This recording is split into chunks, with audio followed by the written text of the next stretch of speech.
The following portion of Living Local Carolina is sponsored by Book Writing Founders.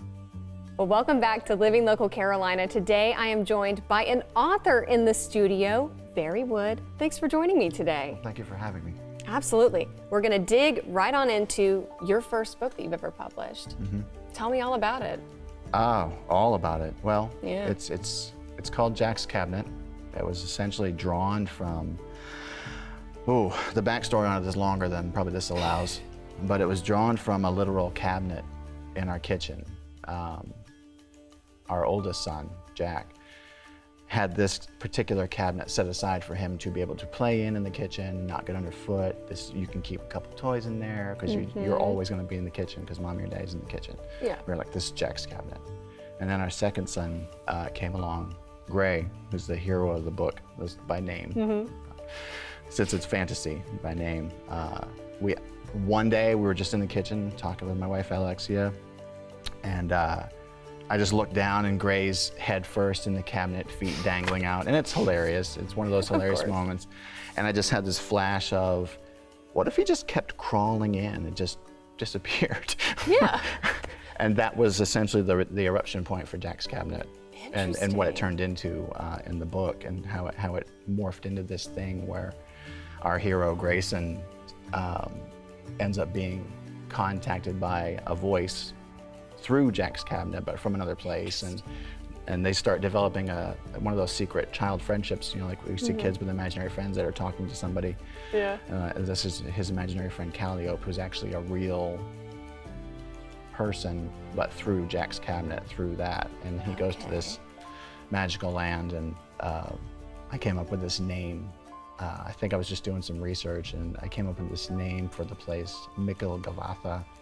And it That's was like a mouthful. It is. And it was like essentially it's a loose translation of it for the book, not for real language for everybody. No real languages, but for the book was Great Bowl, because the land it was drawn from was the shape of a massive bowl. Yeah. And I always envisioned something like the Yosemite caldera, that massive nature of landscape.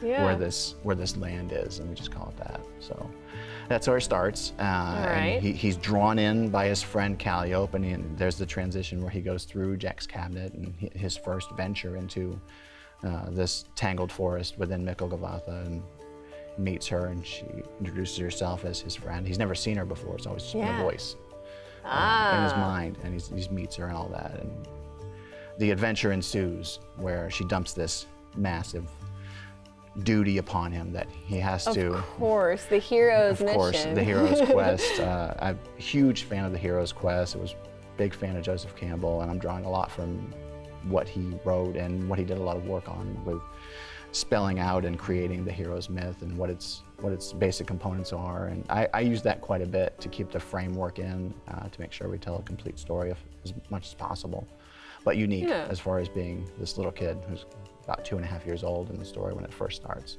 Well, I also love that you were able to draw inspiration from your actual day-to-day life. Something that might, to the average person seem mundane, but to you, you were able to draw this mythical story from it. That's really cool. Oh yeah.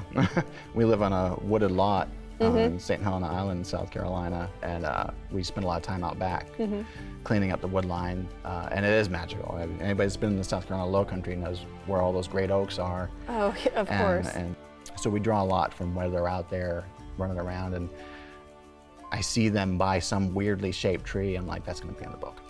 I love that. Interesting. Very interesting. It's just some little click. It just from seeing them tool around as little kids. Awesome. Well, I know someone was watching right now. They want to know where they can get their hands on the book. Where can they find it? Best venue for it is Amazon. It's readily available through Amazon. That was a big push with Book Writing Founders, was to make it easily accessible. Awesome.